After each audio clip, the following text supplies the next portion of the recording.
स्वागत है आपका बी न्यूज़ नेशन में। मैं हूं आबिद हुसैन शेख, आपके सामने कोविड-19 मीडिया बुलेटिन के साथ। आज राज्य में कोविड-19 के 7,665 नए मामले। अब कुल राज्य में पीड़ितों की तादाद पहुंची है 2,40,948 को। 8,387 लोग हुए हैं आज एक ही दिन में डिस्चार्ज।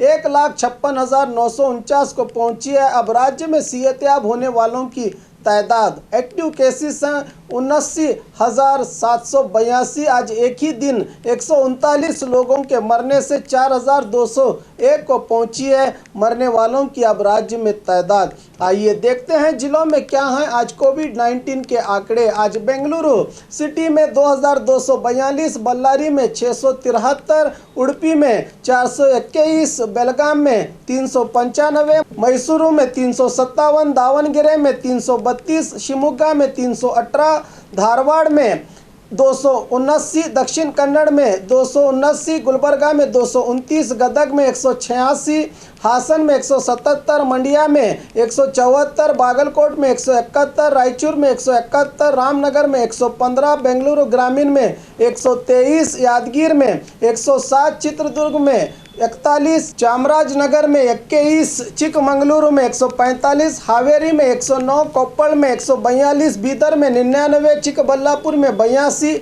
उत्तर कन्नड़ में 80, कोलार में 71, कोडगु में 16, तुमकुरु में 46, बीजापुर में 64 पॉजिटिव मामले आज सामने आए हैं। बीजापुर में आज 64 नए मामले। अब कुल तादाद जिले में पीड़ितों की पहुंची है 5,040। आज 202 लोगों को डिस्चार्ज किया गया है, जिससे 4,163 को पहुंची है जिले में अब सेहतयाब होने वालों की तादाद। 817 लोगों का इलाज चल रहा है। आज 3 लोगों के मरने से 60 को पहुंची है कोरोना से जिले में मरने वालों की अब तादाद। और ख़बरों के लिए देखते रहिए आपका अपना बी न्यूज़ नेशन।